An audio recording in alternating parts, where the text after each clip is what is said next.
Yep. Inside, I want to kill myself. We are on an 0-7 run over the last 2 days. After tonight was just complete bullshit. So that's how I'm going to start off this show. Horrible Sunday, 1-5. I don't even know what to tell you about that. I just don't want to do this anymore. I have never seen anything like this, man. With the slump continuing, 2 straight losses, not a good day at all. 0-4. I just have not had a good season, man. What can this slump that I'm on? The slump continues. I've reached a new peak, actually. I'm going to burn my Bruins hat, man. I don't know what is going on with the Bruins. March 8th, is that what it is? I don't even know. It's March 9th, I think. Who even knows, man? I don't know what day it is anymore. I don't even know what day it is anymore, man. Back with you after the worst day that I could possibly have. Back with you, as I always am.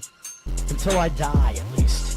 0-2 yesterday, and yesterday did not go well for me. 0-5. The worst month that I've ever had in my 18 years doing this. I don't know what to even tell you about this anymore. Broke the slump yesterday as the slump just continues. The slump continues. Somebody fucking kill me, please.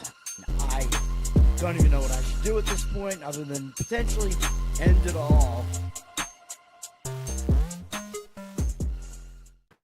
What's up, everybody? It's Toad back with you. Bettor Off Dead, Saturday, August 16th. Definitely thinking about potentially ending it all after yesterday. Yesterday looked like it was going to be a 2-1 day. It wound up being 1-2, and it almost wound up being 0-3. I mean, it was rough out there, man. I mean, we took the loss on Arizona, Colorado. I will never give out another over in Coors Field ever again. Can't believe that, man. I mean, it was another situation. I mean, there were some hits in that game, maybe not as many as the previous game, but that game was fairly high scoring early on. It was like a 3-2 game in the 4th inning or something like that. So like, all right, this is trending decently well here. And then the bullpens basically didn't give up much of anything in the game, and it wound up being a 4-3 final, I think. Like, what the hell, dude? Between those two teams in Coors Field, those two bullpens, yeah, okay. And then speaking of bullpens, Texas Rangers, if we'd gone first 5 with the Texas Rangers, that would have been a win. They were winning the entire game, basically. They scored in the 2nd inning, and then from then on, they were leading the game until the bottom of the 8th. They had the lead that entire time. They were winning at the end of 5, so I got the starting pitching matchup right, but I'm thinking Texas, they're rested. They didn't play the prior day, and Toronto did. Texas has the better bullpen. Oh, yeah, and then what happens? Texas lets the 3-0 lead slip to 3-2, I think in the bottom of the 6th maybe or something like that. They pad the lead again, so they're up 5-2 in the bottom of the 8th, and then their bullpen completely implodes and gives up 4 runs in the bottom of the 8th, and they lose 6-5. Absolutely unbelievable. That should not have been a loss. That was absolute bullshit. And then we did get the win on the Seattle Storm in the WNBA. So my WNBA still has been pretty good this season. And I'm going to give another WNBA play out today. But the Seattle Storm, they almost blew it too. They're winning like that entire game. They're up double digits, I think, in the second half. I'm like, all right, they're going to win this game.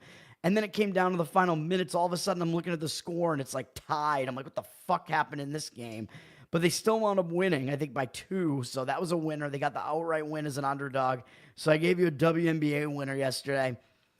We'll move on to today now, man. I mean, this is just sometimes the way that it is. I think I should have been 2-1 yesterday. We'll go with the rundown here. We do have more WNBA, like I said. And I'm going to give out a play in the WNBA. Oh, let me share my screen here. That would help if I did that, right? This is actually as big as a game could be in the WNBA, basically.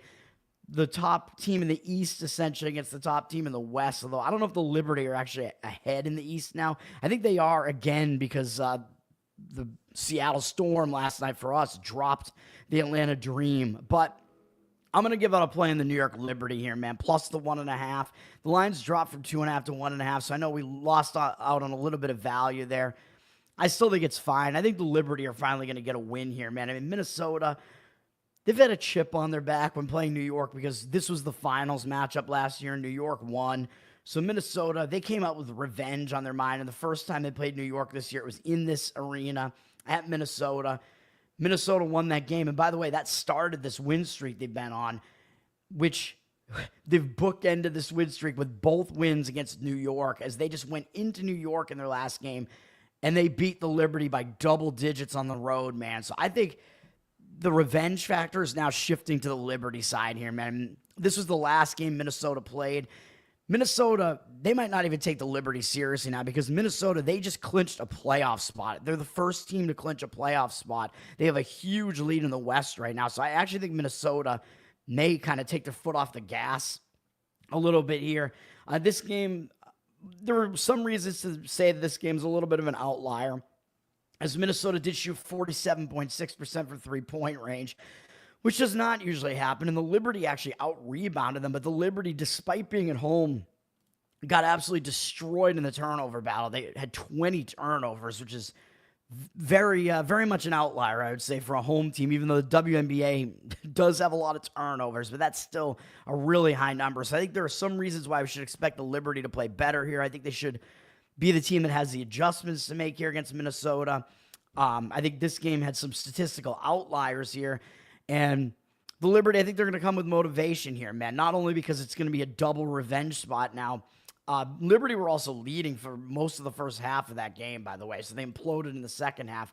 But the Liberty will have a little bit of revenge on their mind now, and the Liberty need this game more as far as positioning because they're like within a half a game of the Atlanta Dream in the East, so they have a little bit more to play for here.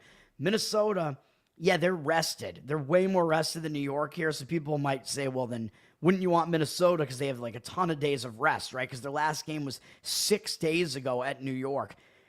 I'm going to say no because at some point this amount of rest turns into rust, man. Like there's such a thing as too much rest, and I think that might be what's going to happen here. I mean, Minnesota just beat the Liberty again, the team that beat them in the finals last year.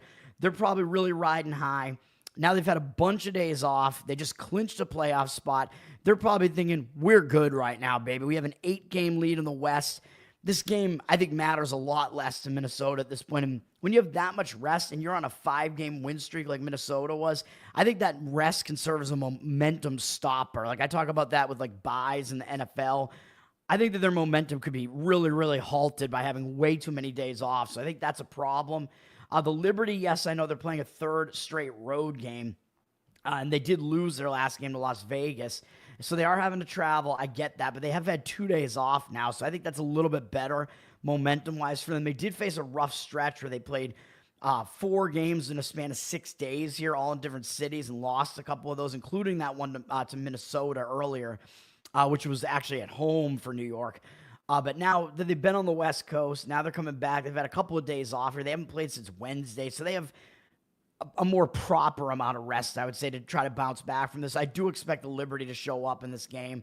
So that's where I'm going, man. Liberty plus 1.5. That's going to be a WNBA play for me there.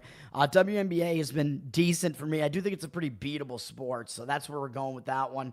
Let's go to Major League Baseball here, and I will talk about the NFL preseason at the end of the show, even though I know the preseason, yeah, I mean, we could have a bunch of winners if I was actually giving out plays on all the team totals that I've mentioned for the NFL preseason. I think we'd be like 6-0 in those right now.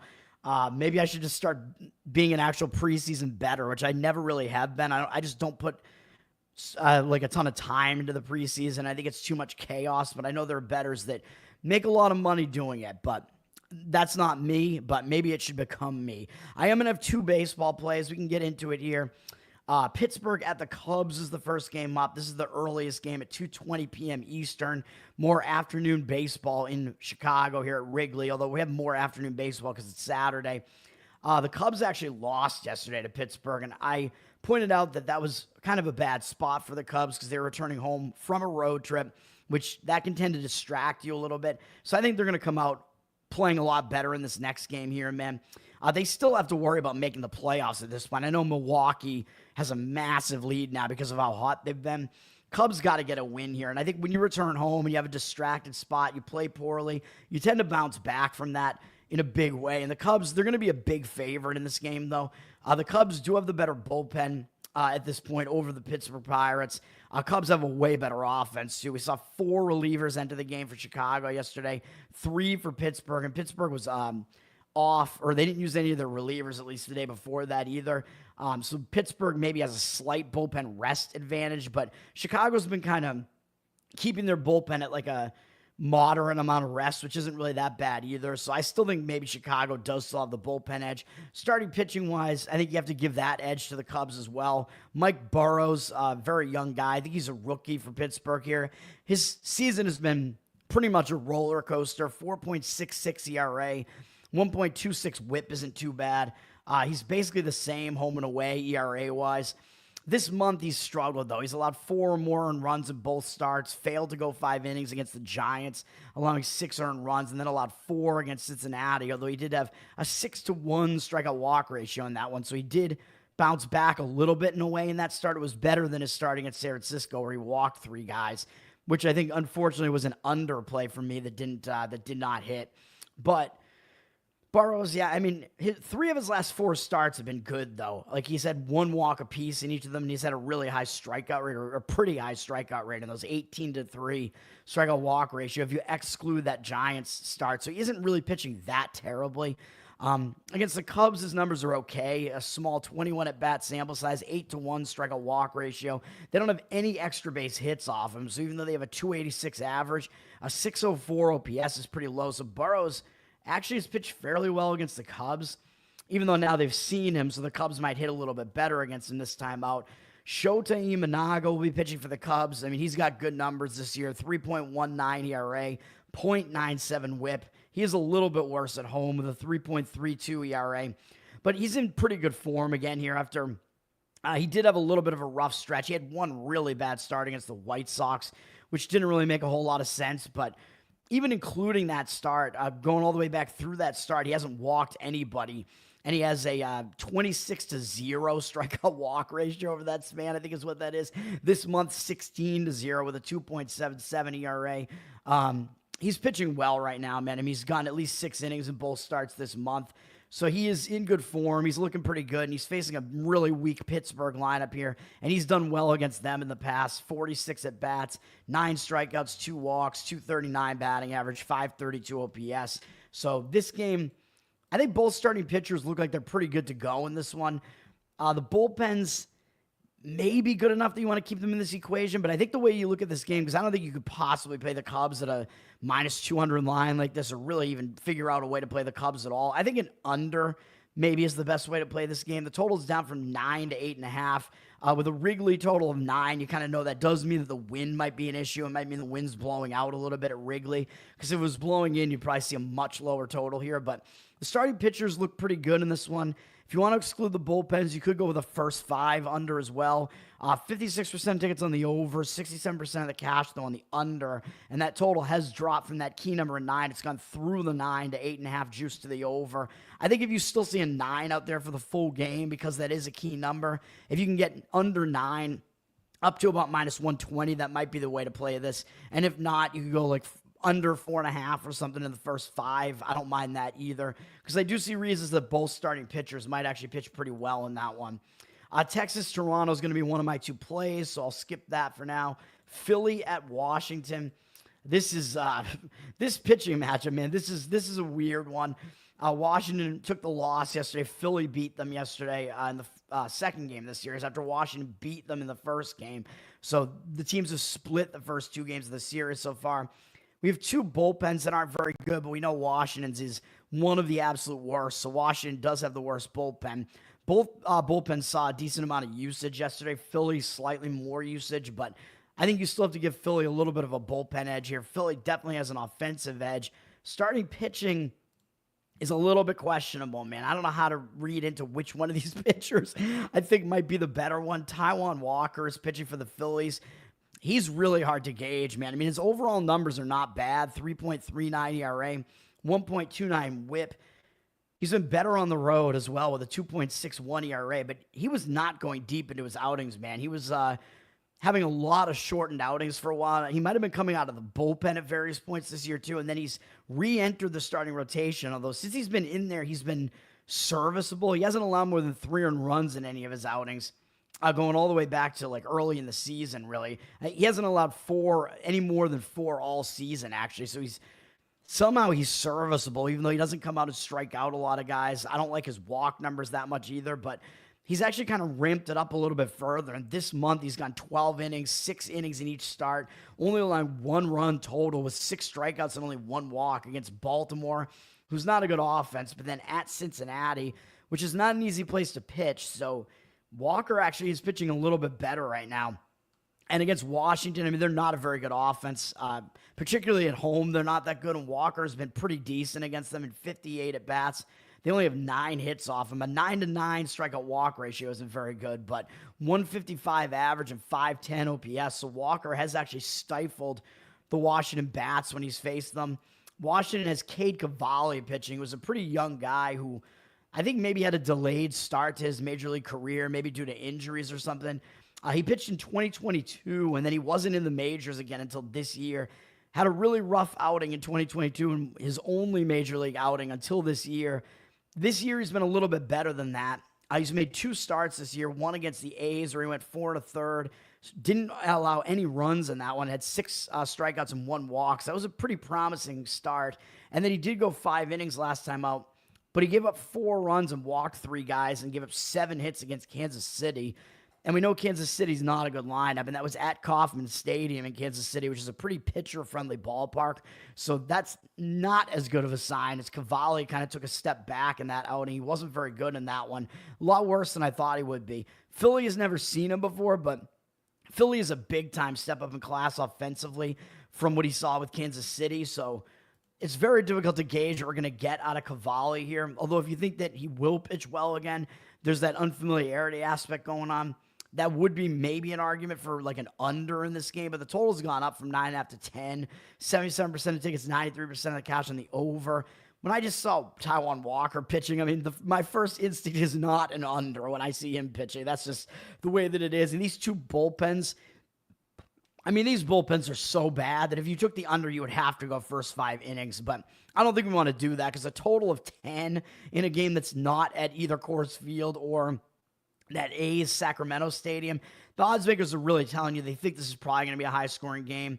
As far as the side, Philadelphia is not a heavy favorite. They're actually down from minus 147 to minus 133, so it almost looks too easy to take Philly, who's the better team here. Philly is the team with something to play for, by the way, as was the case with the Cubs in their game. They're playing for playoff positioning. But, of course, I think Pittsburgh and Washington have their own motivation because they want to spoil the season, spoil the party for their divisional foes here. Philly, 82% of tickets, 89% of the cash on them. But because of that money line drop, I think it's more likely that Philly is like a public road favorite here with money actually kind of coming in against them. So I would not really want to try to play Philly in that one. It looks way too easy to do it. I don't think that's the way to go. Charles, what's up, man? Thanks for hanging out. Let's go to... what do we have up next here? My Boston Red Sox against Miami. The Red Sox won 2-1 last night in 10 innings. And I had said both teams were in a bad spot yesterday as Miami was not rested. The Red Sox are coming back from a road trip that took them across the country. Red Sox were able to get it done. Red Sox have the better offense here. They have the better bullpen here. On the surface, they have the better starting pitcher as well. So the Red Sox are going to be a big favorite here. But is the line justified as high as it is? I'm not so sure, man. Cal Quantrill's pitching for Miami, and on the surface, yeah, I mean, his numbers are pretty bad. 5.09 ERA, 1.35 whip. He's not very good. He's pretty much similar home and away, so his splits aren't really crazy one way or the other. Hasn't really been good this month either with an 8.64 ERA. He's failed to go 5 innings in either start, so he's not really going deep into outings. He has a 3.3 strikeout walk ratio. That's all pretty bad. Unfortunately, I went with an over in his last outing, and he somehow got out of that Atlanta game allowing 1 earned run in 4 innings, and then the bullpen. The bullpen did blow it, but it was mostly Miami's hitting that let me down in that game, and the woman umpire basically, I think, having the hots for Joey Wentz for Atlanta and giving him all the calls there, including the first call of the game, which was a pitch way outside, and she called it a strike. Or was it inside, I think? Yeah, I forget. Whatever it was. It was ridiculous. Anyway, and both of those pitchers are pitching today, by the way, but I still don't trust Cal Quantrill. I mean, he doesn't go deep into games. His overall numbers tell you he's not really that good. Hasn't been in the greatest form this month, but the Red Sox actually haven't hit him well at all. In 59 at-bats, only 9 hits, 18 strikeouts, and no walks. I mean, I don't know what it is with the Red Sox and why they can't hit this guy, except for Trevor Story, who's 5 for 14 with a home run, and he was the winner last night. He was the walk-off home run last night, I think, was Trevor Story. 153 batting average for the Red Sox against Quantrill and 441 OPS.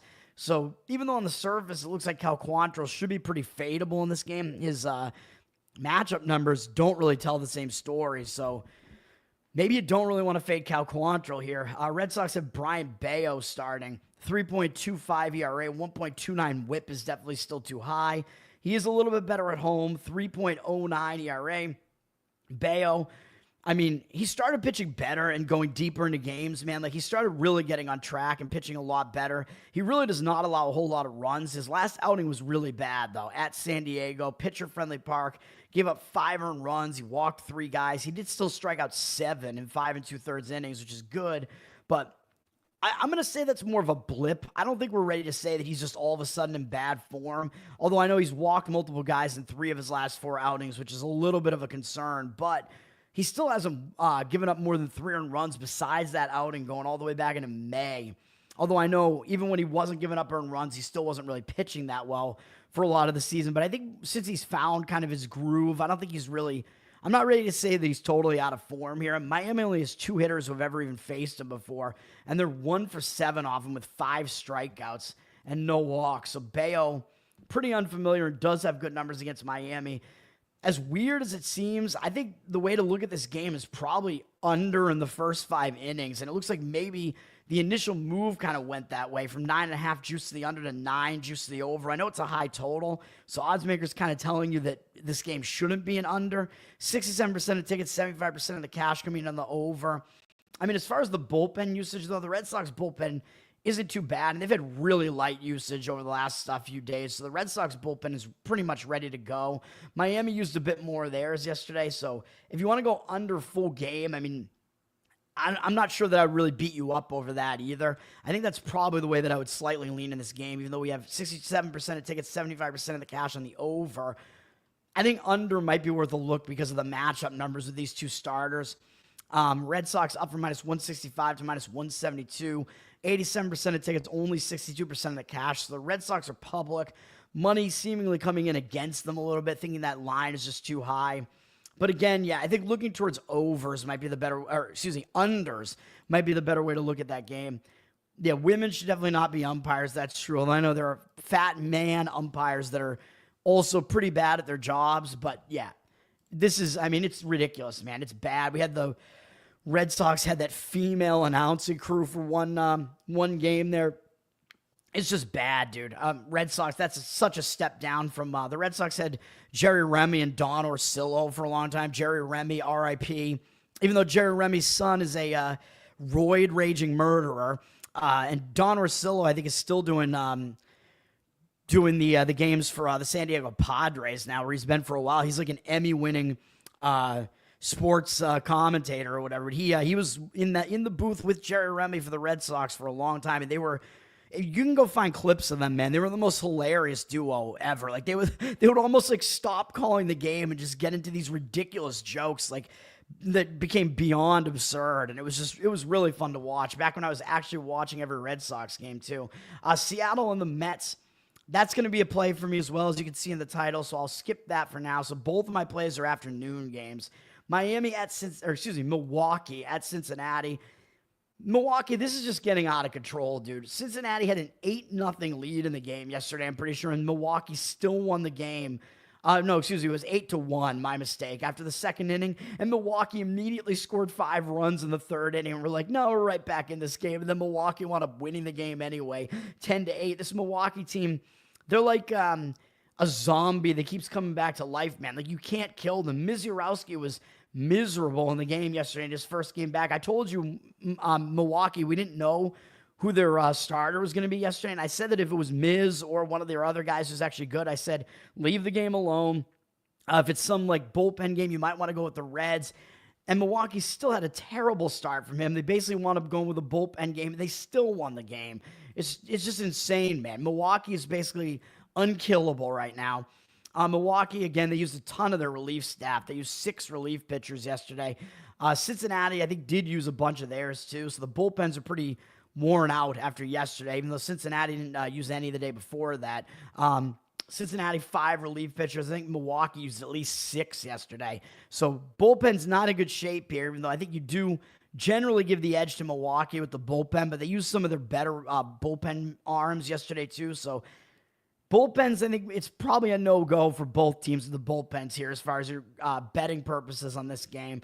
Milwaukee does have the better offense. They're really good on the road, and as we know, Milwaukee continues to never lose. They've won, I think, 13 games in a row now or something like that, maybe even more.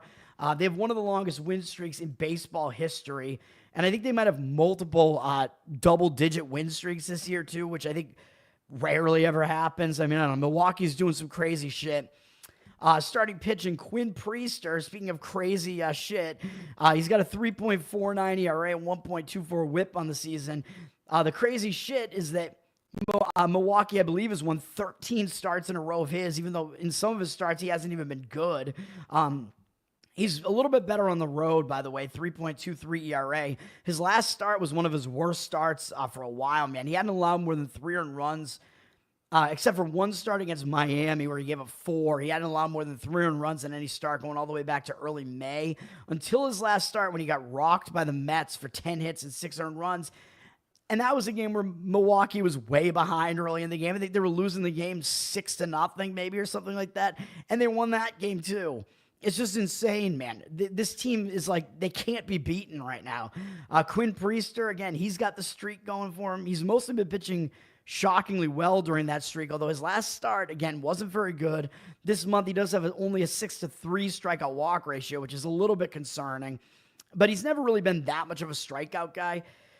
Priester, I mean, he is still mostly getting the job done, though. And against the Reds, he has really good numbers. In 28 at-bats, he's only allowed 2 hits, although one of them is a home run from Friedel, or Fradel, however you pronounce his name. Dreidel, Fradel, oh, God, no. Shut it down.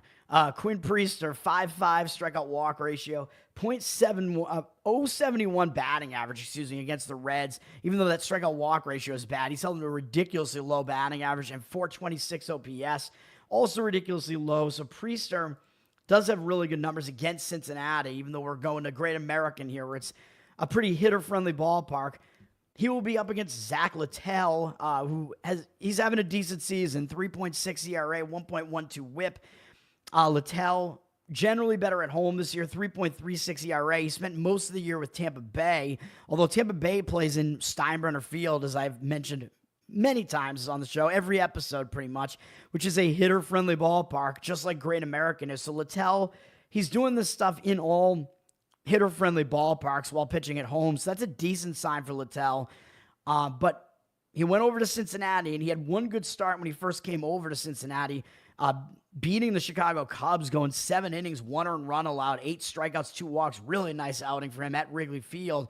But in his last start, he was actually really bad at Pittsburgh. So go figure. He beats the Cubs, who have a really good offense, and then he does horrible against Pittsburgh, who has a horrific offense. Giving up 9 hits in 4 2/3, 4 earned runs. Still had 3 strikeouts and no walks. So his strikeout walk ratio is still pretty good right now, though. His strikeout walk ratio usually is good. So usually where he falls apart is that he allows way too many hits and home runs mostly. He's allowed 27 home runs this year, just way too many home runs. And some of that, it's a little bit, that number's a little bit higher because of the stadiums that he has to pitch in, but that's still not good. I mean, he allows too many home runs. But his numbers are pretty good against the Brewers in 25 career at-bats.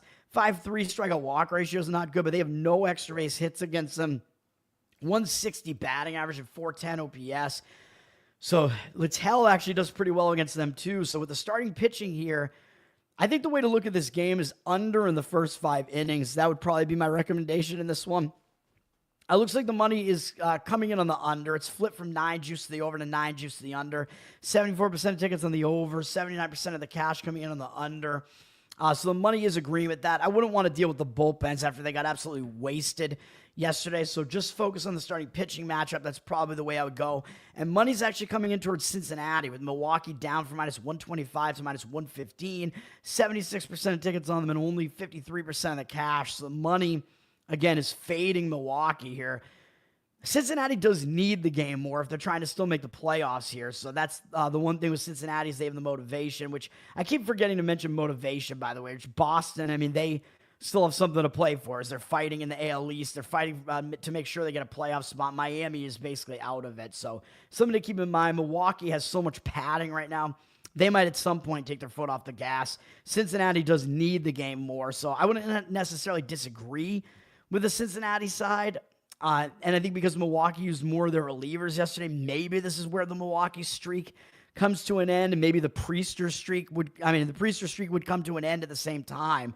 So it would be a little bit fitting if that was the case. But I'm not ready to completely trust Littell, though, either. So we'll stay away. Stein needs a hitter-friendly ballpark and a calzone. Yeah, oh yeah, Big Stein. Yeah, needs a calzone from Paisanos. Yeah, underrated Seinfeld episode. Raul, what's up, man? Thanks for hanging out, dude. Seinfeld.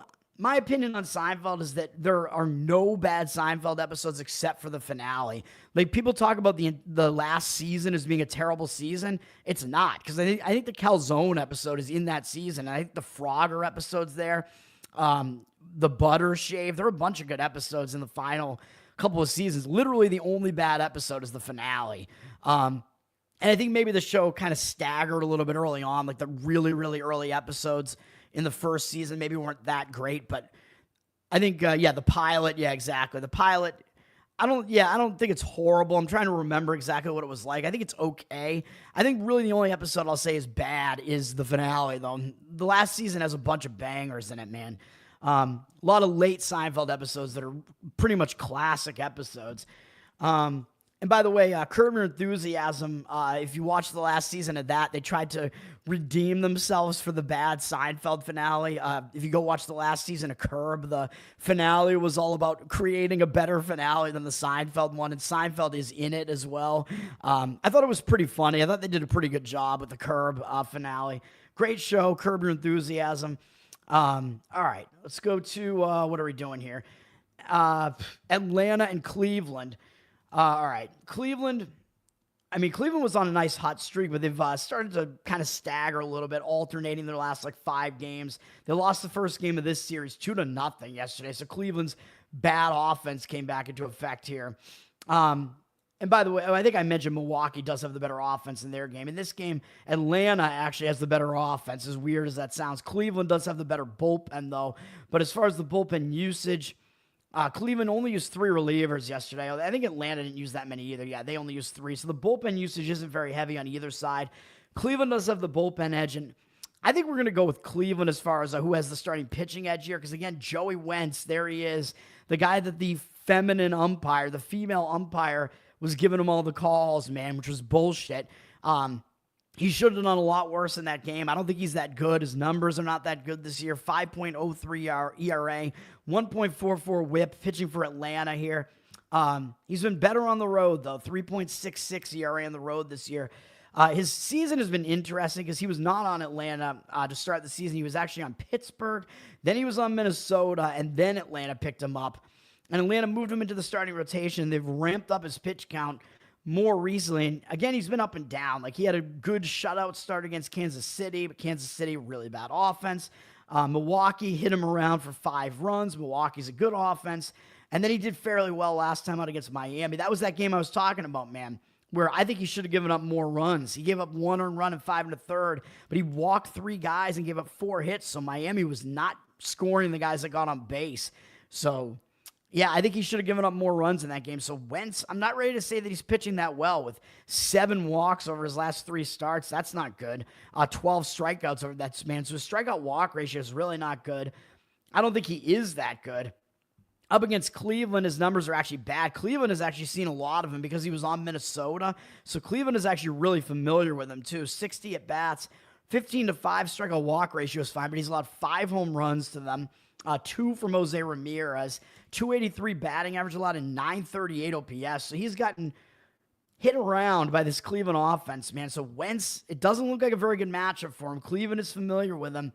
On the other side, Slade Ciccone for Cleveland. I think he's the better of these 2 starters. I think he has the better stuff. 4.11 ERA, 1.25 whip for him on the season. A little bit worse at home, though. 4.79 ERA at home.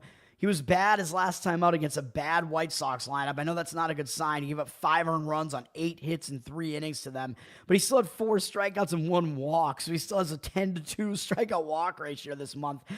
And the prior 3 starts, he hadn't allowed more than 3 earned runs, and he went at least 6 innings in all 3. So he was pitching decently until that last start, so maybe it's a little bit of a blip. Maybe he'll turn it back on here. I think he is generally a fairly good pitcher. And Atlanta really has not seen a whole lot of him, so he has the unfamiliarity edge.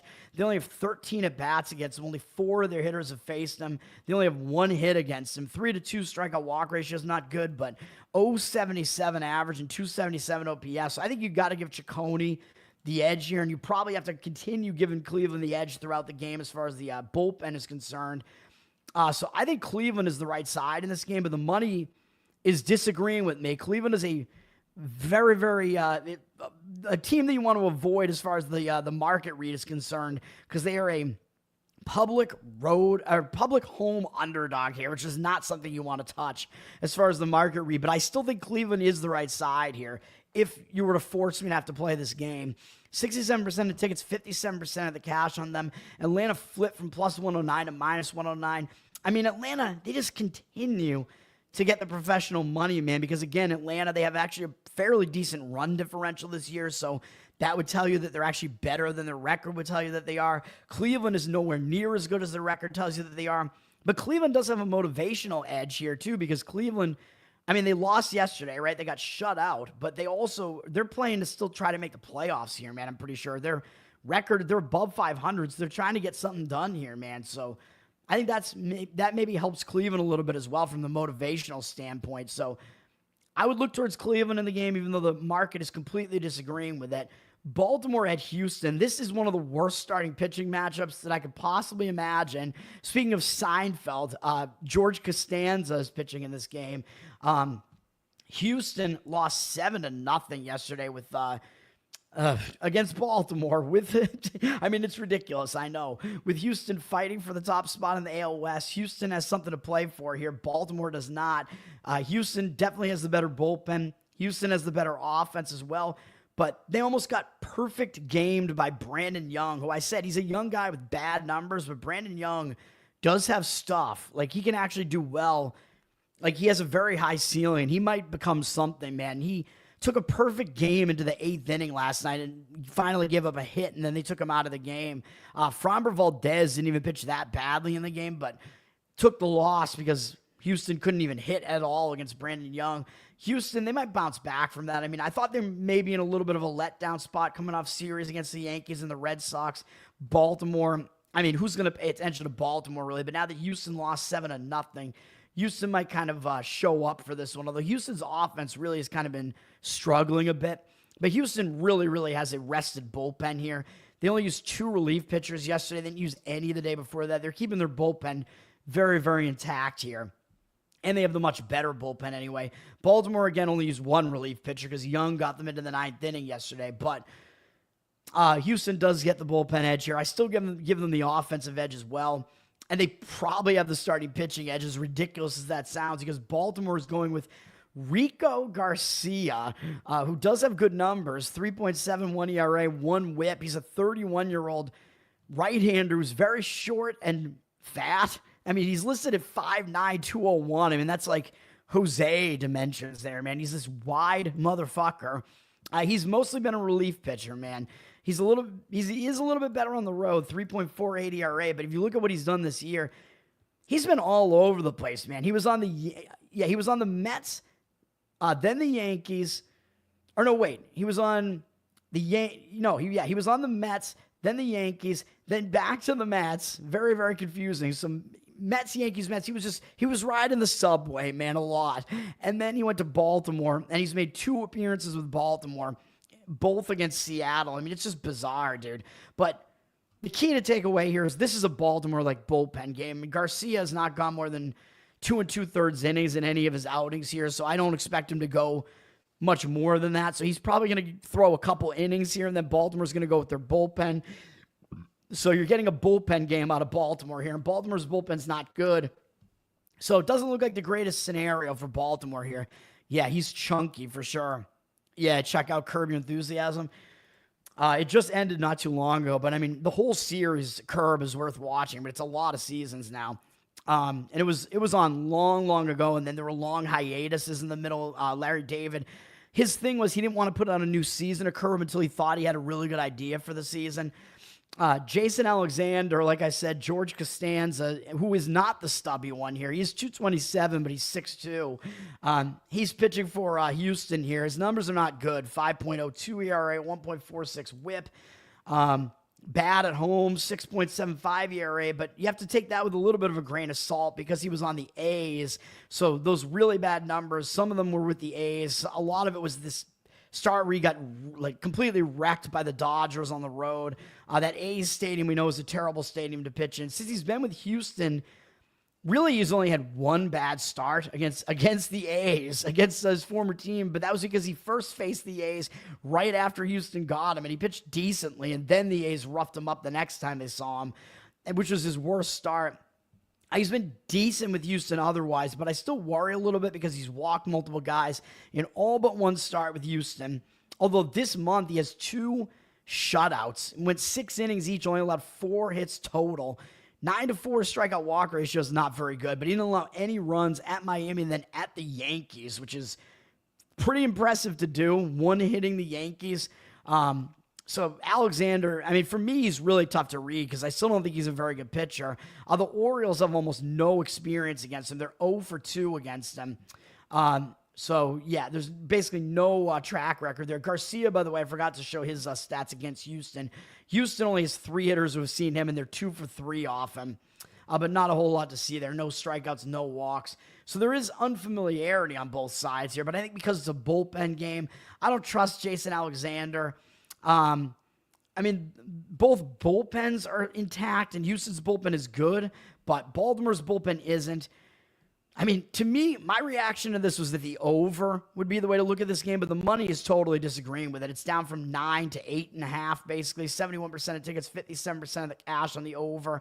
So the money's coming in against me there. As far as the over is concerned, it's certainly not going to be a play or anything like that, but I think you could see some runs in this game because I just don't like the starting pitching matchup at all.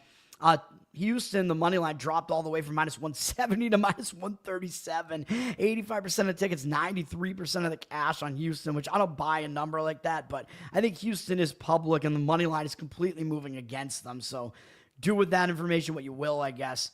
White Sox at Kansas City, I'm really mad because I almost gave out the under in that game on the show as a play. That was my lean in the game yesterday, and it happened very easily in a 3-1 final yesterday. A win for Kansas City for Zach. Zach's about to comment, I assume. Our Kansas City fan there. Kansas City has the better of these 2 bullpens. They didn't use a whole lot of their bullpen yesterday. 4 guys, but 3 of them threw single-digit pitches. So they'd probably be available to get again today if they really need them. So KC does get the bullpen edge, even though the White Sox bullpen is fairly rested. They only used 2 guys yesterday and none the day before that. Neither team played the day before that, but still, Kansas City has the better bullpen. As bad as Kansas City's offense is, they actually have the better offense. And one of the reasons why I said under yesterday was because both these offenses are terrible. And the under might, again, be a way to look in this game, to be honest. Sean Burke is going to pitch for the White Sox here. He's a rookie. His numbers are not great. 4.26 ERA, 1.44 whip is definitely way too high. He's been worse on the road, 4.78 ERA on the road, which isn't good. He was pitching a little bit better more recently, allowing no more than 3 earned runs in any start, except for 1 in July. Going all the way back into June, he gave up more than that in 1 start. So he is pitching okay, but he's not going deep into games anymore. 3 of his last 4 starts, he didn't go 5 innings. White Sox lost all but 1 of them. This month, he has 5 walks, although 14 strikeouts in 8 1/3 innings is pretty impressive, but 5 walks is way too many. He's given up 10 hits, 5 earned runs for a 5.4 ERA this month. Failed to make it even 4 innings last time out against Cleveland. I just threw way too many pitches in that game. It was very inefficient. Even though he held them to 2 earned runs, it was only at 3 1/3, and he gave up 5 hits, 3 walks. So he got really lucky. He didn't allow more runs in that one. So Burke isn't really in the greatest form right now, but his numbers are good against Kansas City, although it's a very limited sample size of 14. Isbell does have a home run off him, but he has a lot of 214 average, 695. OPS to them, so his numbers are pretty good against KC. And KC will have Michael Lorenzen returning from the injured list here. His season's definitely been all over the place. He's been atrocious in some starts and really good in some starts. 4.61 ERA, 1.3 whip, not great. He is way better at home, though, for the most part. 3.79 ERA here in Kauffman Stadium, so he is better at home. Against the White Sox, he does have really good numbers in 44 at-bats, 13-5 strikeout walk ratio, 114 average, and 409 OPS. So Lorenzen does do well against the White Sox. And he was starting to ramp it up again before he got hurt. He had a 7-inning shutout at Arizona with 2 hits allowed, 7 strikeouts, 1 walk, which is really impressive. After he was pretty bad for the entire month of July, he actually started, or much of June, excuse me. He started pitching better in July, and then he got hurt. Which sucks. But he was starting to trend in the right direction. Now he's coming back, so the question is he going to bounce back right away? And maybe he will, because he is a veteran. So he's been around for a long time. He's used to doing this. Used to coming back from injury and pitching. So he might do well again. I mean, it's a pitcher-friendly park. He gets a task, to face this bad Chicago offense that he usually does well against. So I think an under maybe is still worth a look in this game as well. Either first 5 innings or if you want to include the bullpens, because the bullpens are still fairly rested here. And the money is agreeing on that one, it looks like, at least as far as the initial move. Flipping the 9.5 juice to the over to juice to the under. 53% of tickets on the over, though, and 85% of the cash on the over. Still, I think leaning under makes sense. And the money's coming in on the White Sox. Kansas City down from minus 165 to minus 137. 79% of tickets on them, but 59% of the cash coming in on the White Sox. So fairly strong market read on the White Sox. I wouldn't want to do that personally. Kansas City does at least have, I think, a little bit of motivation because they're sitting at 500. I think they're still not really technically eliminated, so they still kind of have something to play for here. White Sox, debatably, maybe they want to ruin Kansas City's party here, but that's how I break that game down. Detroit at Minnesota. Minnesota lost yesterday 7-0, so Detroit has taken the first 2 games of the series. Detroit's starting to play better again. We know Detroit is atop this division right now. Minnesota just playing out the stretch. They got nothing left to play for, except maybe they want to spoil Detroit's party here, although Detroit is playing for playoff positioning, whatever. Detroit has the better bullpen. Detroit also has the better offense. Detroit has seen some bullpen usage recently. Only 3 relievers yesterday, though. Minnesota only used 2, and they used Pierce and Ole. Actually, Ole was scheduled to start yesterday, I think, but they actually then, I don't know if they used him out of the bullpen or if this bullpen tracker just kind of still has him listed as a reliever, even if he started yesterday. But Minnesota did kind of save their bullpen yesterday, but I'm not sure it matters that much because their bullpen isn't good. Starting pitching, Casey Mize is pitching for Detroit, and he's still a guy that I think isn't as good as his numbers look. 3.5 ERA, 1.27 whip. Those are not bad numbers, and he's basically the same ERA-wise home and away. He hasn't been pitching as well over the last couple of months, though. He had a 6.32 ERA in July. This month it's down to 4.09, which isn't that bad. A 9-2 strikeout walk ratio this month is okay, but he only went 5 innings in his last start against Anaheim, gave up 2 earned runs, walked 2 guys. He's walked multiple guys in 2 of his last 3 starts. One against Arizona, he only lasted 1 2/3, which is not a good sign. And he pitched really badly against Pittsburgh the game before that, but maybe he was distracted. He had a couple of really bad starts around pitching in the All-Star game, so maybe that distracted him a bit, and he kind of rounded back into form slightly. But Minnesota is familiar with him, and Minnesota did just see him back on August 4th, and they got 3 runs off him on 3 solo home runs, which is a really crazy stat. It's crazy he didn't allow more runs than that because he didn't walk anybody. Only allowed 1 other hit. Had 4 strikeouts, no walks in that one. So overall, though, his numbers are fairly good against Minnesota and 75 at-bats, 13-3 strikeout walk ratio. Has allowed 6 homers to them, though, so the OPS is going to be a bit high. Buxton is good against him, 7 for 17, 2 doubles, 2 homers. 213 average allowed to Minnesota, though, so he has done fairly well against them. 724 OPS is not too high, although a little bit getting towards the high side. But still, Mize, he does have the ability to still do well against Minnesota, but they are recently familiar with him. Zebby Matthews is pitching for the Twins. He's been all over the place this season, man. He's been in the starting rotation. He's been in the minors. He's been on the injured list. He's now coming back again. I think he's been back for a little while. I don't know why ESPN lists him as being on the injured list, because I think he has pitched in August. 5.11 ERA, 1.36 whip. I know those are not good numbers. He is still a young guy, though.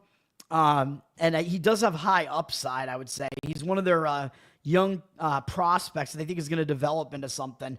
He does have a 4.4 ERA at home this year, which is a little bit better. He last pitched on regular rest at the Yankees, so he is pitching. He has been pitching in August, and he hasn't been bad. He's got a 3.38 ERA across 2 starts in August. Went at least 5 innings in both starts. Had 15 strikeouts in 10 2/3 innings, 2 walks. So good strikeout walk ratio. He had 9 strikeouts last time out against the Yankees. He allowed 3 home runs to them in the Bronx, but those were the only runs he allowed. So his last 2 starts were not against easy opponents, against Detroit and New York, the Yankees, and he did fairly well in both starts. So Matthews is pitching pretty well right now, though, of course, Detroit did just see him, so Detroit is now recently familiar with him as well. But he's been pitching for Minnesota for a couple seasons now, so Detroit has seen him a little bit. Detroit, well, actually, they only have 17 at-bats against us, so maybe it was just that one start. 5-1 strikeout walk ratio. He actually did well against them. 235 batting average, 631 OPS, so he has good numbers against them. Like I said, he went 5 innings against them, only allowing 1 run. I don't think I actually said that, but yeah, 1 run, 6-1 strikeout walk ratio there. So Matthews did do well against them. I mean, as crazy as it might sound, I could see an argument for an under in this game. Maybe just in the first 5 innings, because I don't think you really want to deal with Minnesota's bullpen here. Total flip from 8.5 juice to the under to juice to the over. 70% of tickets, 88% of the cash on the over. I think the starting pitching could maybe kind of come in and surprise some people. Money is also coming out of Minnesota, interestingly. Flipped from plus 118 to minus 106. 91% of tickets, only 82% of the cash. So Minnesota looks like a very anti-public, almost home favorite at this point. So market read is kind of saying Minnesota there. And I don't really necessarily disagree with it, but I don't love Minnesota's bullpen at all. So I think if you like the starting pitching matchup, and I can see the argument that Matthews is better than Mize, just because I think he has higher upside. He's a younger pitcher who has like a higher ceiling, basically, and better stuff. So I could see an argument for Minnesota first 5 innings money line in that one. Yankees at Minnesota, Yankees at St. Louis. What am I saying? Yankees, St. Louis. St. Louis lost 3 in a row now, unfortunately for me, as a Yankee hater and Red Sox fan. The Yankees got the win 4-3 yesterday. I still think the Yankees have the worst of these 2 bullpens. They used 4 relief pitchers yesterday, although their bullpen isn't that taxed right now. Neither team played the day before that, though. St. Louis used 3 relievers yesterday, although St. Louis did trade away a couple of their better relievers. Yankees overall have had the worst bullpen this season, though. Yankees obviously do have the better offense. Starting pitching, this looks like it might have the makings of a pitching duel, man. Basically, we're getting the ace for both teams pitching in this game. Max Fried for the Yankees. Good numbers on the season. 2.94 ERA, 1.1 whip. He's been a little bit worse on the road. 3.15 ERA on the road. But the thing you have to worry about Fried is he's actually been not very good for over a month now. He had a 5.54 ERA in July with a 21-11 strikeout walk ratio. And this month, 7.2 ERA with a 10-4 strikeout walk ratio. So his walk rate has been kind of a concern. He's given up 4 earned runs in 5 innings in both starts this month against Texas and Houston. Texas, not a prolific offense at all. Houston, definitely up and down. They've had moments where their offense has been non-existent, although their offense is not horrible. But Fried is just not really pitching particularly well right now. So he's not in good form, but maybe he will kind of return to form here because his numbers against St. Louis are good. In 22 at-bats, 4-3 strikeout walk ratio is not good, but he's held to a 182 average and 553 OPS. So maybe Fried will bounce back and have a better game here. Sonny Gray is pitching for St. Louis.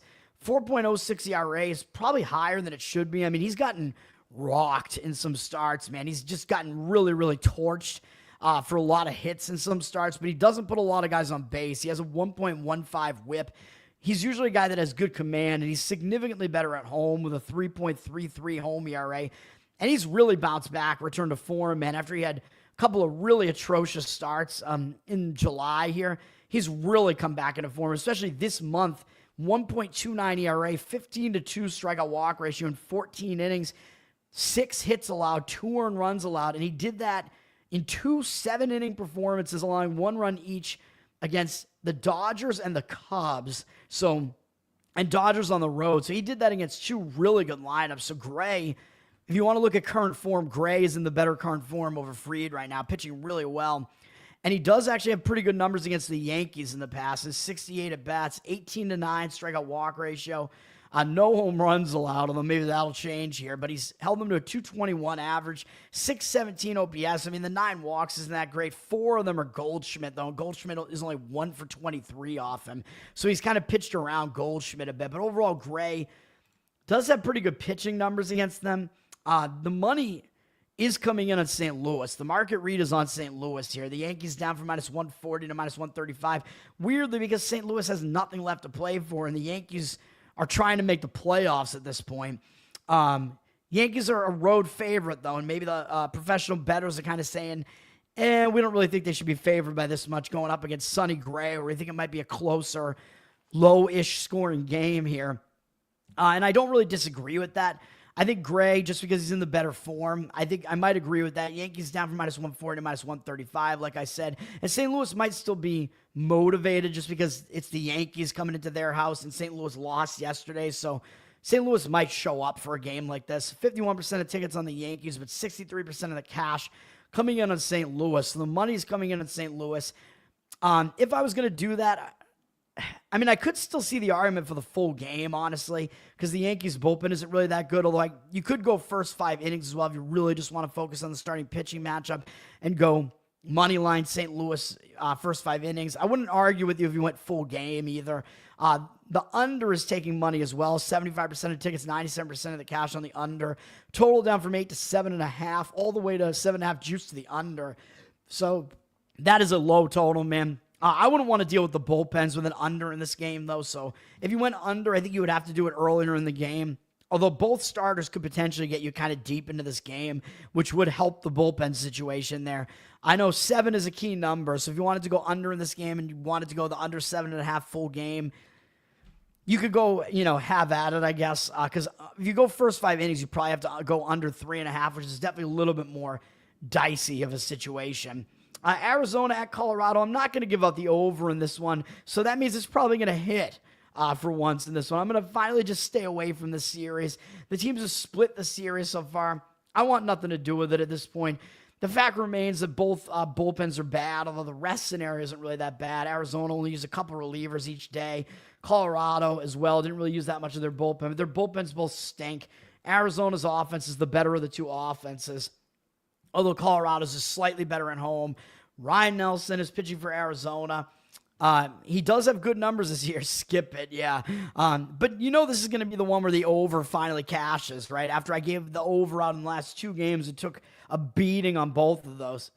Ryan Nelson. Oh, this is great. I hear you can see it right here on my TV here. We have a the emergency contact message or emergency broadcast signal message here. I hate it because you just hear it going off.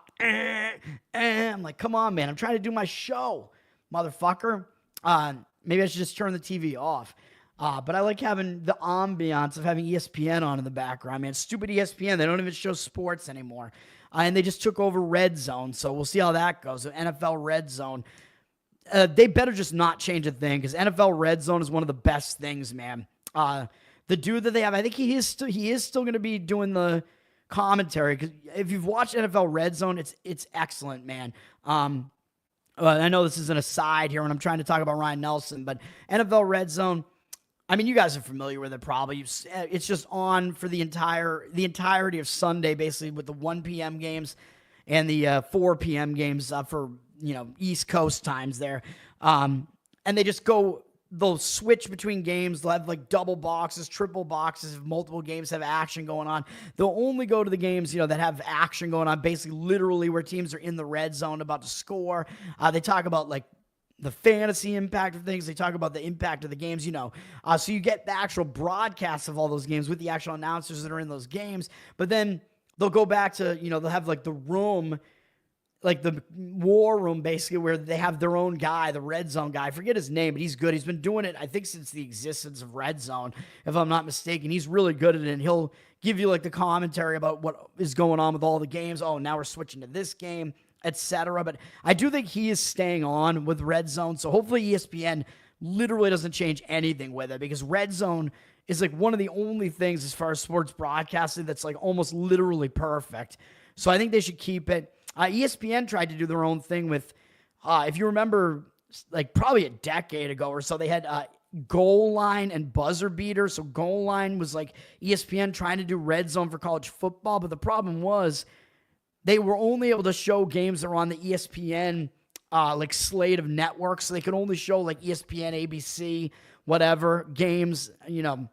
So it was kind of annoying, and they didn't switch the games very effectively at all. And then they did the same thing. Buzzer beater was the college basketball version of that, which is they would try to go to games that were close late in the game on Saturdays, and I think one of the days in the middle of the week. But anyway, that's a total aside there. I want to try to get this video done here. Ryan Nelson, 3.46 ERA, 1.06 whip on the season. Ryan Nelson has been good this season, even though I don't think he's that good. I've never thought he was that good, but maybe I have to change my mind. Although maybe I won't do it here because he isn't as good on the road. 4.93 ERA on the road. And he's allowed 9 home runs and fewer innings pitched on the road compared to 3 at home. So he's definitely worse on the road, even though his home stadium is pretty hitter-friendly. And he hasn't really been good this month, except that he does have a 14-2 strikeout walk ratio, which is good. But he did give up 5 earned runs last time out against Texas, which isn't a great sign because that's not a really good offense. Although, again, I guess you could debate and say, well, he had 6 strikeouts and no walks in that game, so it wasn't as bad as it looked. I mean, I could see that being an argument as well. Colorado only has 3 hitters who've ever seen him before, but they are 4 for 9 off him. So 444 average and a 1,000 OPS, because they do have a double from Tovar off of him. But he is pretty unfamiliar to them, so this is why I kind of hesitate to go with the over in this particular one, because Nelson is very unfamiliar to them. And unlike with the last 2 games that I gave out, where if you remember the last 2 games I gave out the over, both of the starting pitchers had just faced these opposing offenses. But with Nelson, that's not the case. I don't think he's ever actually made a start against this Colorado offense. And Chase Dollander is pitching for Colorado. He's a rookie this year. He's young. I mean, he definitely has room for improvement, but he's really struggling this year. 6.35 ERA. 1.56 whip, not good. He's been really bad at Coors Field, 9.37 ERA, and he's given up more home runs in fewer innings pitched at home as well. 9 home runs there, 6 on the road. So there are some indicators that an over makes sense here. Dollander, I think they were kind of sending him, kind of sending him back and forth between the minors and the majors. So I think when he had that bad start against the White Sox in July, he failed to go even 4 innings in either start in July. He walked 6 guys over 6 1/3 innings. He gave him 9 runs. They sent him down, and he came back up, and he actually had a decent start. And now he's pitching on normal rest after he pitched 5 days ago at St. Louis. 5 innings pitched, gave up 1 earned run. Did have 3 walks, which isn't very good, but he struck out 5, so he did have a fairly good start in that one. So maybe Dollander is kind of starting to find something and pitch a little bit better. Against Arizona, they only have 13 at-bats against them, but Dollander's done okay against them. 231 average, 747 OPS, a little bit high. Marte does have a home run off him, but again, that's my hesitation here because neither starting pitcher in this matchup actually just faced the opposing lineup. So in this one, yeah, I'm not going to recommend an over on this one. I could see maybe some indicators that the starting pitchers might actually not be as bad in this one. Total drop from 12 to 11.5, although 80% of tickets, 88% of the cash coming in on the over. And by the way, last night, I gave out the over 11.5 with a little bit of heavy juice last night, so it was a losing night for me. Obviously, I went 1-2, but the total was up to 12 juice to the over by the time the game went off. So I had the better of the number last night on that over too, and it's still lost. It's so bad, man. You beat the closing number like that, and it looks like the money was agreeing with you, the professional money, and then you still don't get it right. I hate that. And by the way, the money in this one is actually fading Arizona. Maybe it's because Ryan Nelson is so bad on the road. I don't know. I mean, he's not as bad as Dollander is at home, though, so I don't know. Arizona down from minus 180 to minus 158, 86% of tickets, only 67% of the cash. So the money is strongly indicating on Colorado here. Maybe it's just because of the price being too high. I mean, does Ryan Nelson ever warrant being that much of a favorite on the road? Probably not. Dollander, definitely a total wild card here, though, so we'll see what we get out of this game. Not going to be a recommended play for me at all. I mean, I could still see the game going over because the bullpens stink, and you could see one or both starters still struggling here. I would not really disagree with the market move towards Colorado, but seems a little sketchy, though. And, overall, Arizona's obviously the better team, and neither team has anything to play for, though, so it's kind of a weird scenario there as far as trying to gauge what's going to happen as far as the side. Tampa Bay at San Francisco. I thought San Francisco might actually finally end their loss streak yesterday, and they had a lead early in the game, and they blew it again. San Francisco can't get a win. They're like the reverse Milwaukee. They've lost 6 straight. They are really sliding, man. They put themselves out of contention. Trade for Rafael Devers, and then you just fall apart. There you go, man. I told you at the time, and I think a lot fewer people are going to disagree with me now, where I said that was not a bad move for the Red Sox. They were trying to free up cap space. They were trying to move on, get this new core of players that they have here. Devers, we'll see you later, buddy. And he was just not a good fit, not a good locker room presence. He's gone. And San Francisco, it has not helped them out, really. Their offense is still terrible. So Tampa Bay has the better of these two offenses. San Francisco does have the better bullpen, although even their bullpen has been kind of struggling recently. This whole team has just been awful recently, and they're out of it. Tampa Bay is basically out of it too. So these teams are kind of playing for pride. San Francisco probably does want to come out and actually try to win a game for once. When you've lost so many games in a row, I think you are going to be at least motivated to try to get a win somehow. San Francisco, I still give them a slight bullpen edge here, although they did use 5 relievers yesterday. Didn't use any the day before that. Tampa Bay didn't use any the day before that either, and they used 5 yesterday as well. So the bullpen situation, a little bit of a wash as far as the rest, but San Francisco generally does have the better of the two bullpens. Tampa has Adrian Hauser pitching. He has a really good ERA this year, 2.84, but his whip indicates something else is going on there. The 1.32 whip, that's definitely too high. He was good with the White Sox. He definitely had a good run with the White Sox this year. He hasn't been as good on the road, 3.86 ERA on the road. He was pitching well with the White Sox, and then Tampa acquired him. When you look at his numbers with the White Sox, a lot of what he did was against some fairly weak offenses. I know he had some decent starts against some pretty good offenses in there too, but since he's been with Tampa, he's been pretty bad. He has a 7.59 ERA in 2 starts with them. He's allowed 5 and 4 earned runs. Hasn't gone 6 innings in either start. He's given up 17 hits in 10 2/3 innings. 7-4 strikeout walk ratio, both on the road against Anaheim and Seattle, but he's on the road here too. Seattle, pitcher-friendly park. I know both those offenses are better than San Francisco's, though. So he is stepping down in class to face a bad San Francisco offense, which I don't believe he's facing this year. Oh, by the way, I did forget to mention, I'm going to jump back really quick. I forgot to mention, interesting thing about Zach Littell. Going back to Zach Littell now pitching with the Reds. He actually pitched in Cincinnati with Tampa in Great American Ballpark, and he didn't do well. He went 6 innings. He had 10 hits, 5 earned runs in that start. So Zach Littell trying to adjust to pitching in Great American Ballpark for the first time. He had not pitched. He only pitched there as an opponent, and he didn't really do well. So Littell might struggle a little bit to adjust to that ballpark. So that's another thing. I'm just staying away from Cincinnati in that one. But anyway, back to Hauser here against San Francisco. Yeah, SF always plays for pride. Yeah, that's obviously true. They are the Pride City. Yeah, very much something to be proud of. Harvey Milk and, all the poo that litters the streets there. You need white noise. Well, there's no way to block out that emergency broadcast signal, man. Anyway, Hauser, again, he's been getting housed in his last couple of starts.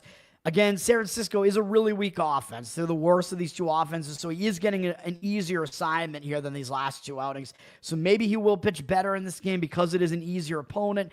And he's done well against San Francisco in the past. They're only 5 for 33 off him, 8 strikeouts, 2 walks, 152 batting average, and 412 OPS. So Hauser has done pretty well against them, and he's going up against Justin Verlander, where on the surface, I think people are going to look at this and think, well, why would I take Adrian Hauser over Justin Verlander? But, I mean, everybody's got to know Verlander is well past his prime now. I mean, he's out there.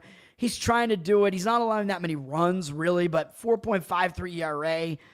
I mean, it's good enough to stick in a starting rotation, but his 1.5 whip is pretty awful. I mean, you can't put 1.5 guys on base and keep doing that, which, I mean, I'm rooting for Verlander because, I mean, I've never really disliked the guy at all. You like to see him do well because he's going to be in the Hall of Fame, but he's just not really doing it anymore. He's actually worse at home, even though it's a pitcher-friendly ballpark here. 4.66 home ERA, not very good. Had a couple of decent starts in a row. He actually only allowed 1 earned run across 3 starts against Atlanta and then 2 against Pittsburgh. But he kind of slid back a little bit in his last start against Washington, gave up 11 hits and 5 earned runs in 5 innings. So he was definitely very hittable in that game, even though he did still have 6 strikeouts. Almost said dildo. WNBA hasn't had a dildo thrown in a while, which is very unfortunate, by the way. We want to see it keep happening. Otherwise, nobody's going to watch. But Verlander did have 6 strikeouts, 1 walk in that last outing, so his command has still been okay. He's only walked 1 in each of his last 3 starts, so he does have, compared to those 3 walks, he has 17 strikeouts, so his command has been all right in his last few starts. Career numbers against Tampa, not a huge sample size, 31 at-bats, 6.3 strikeout walk ratio, 258 average allowed, 711 OPS, so his numbers are decent against Tampa. Is Verlander going to pitch decently here, though? I don't know, because, again, he's worse this year than he has been before.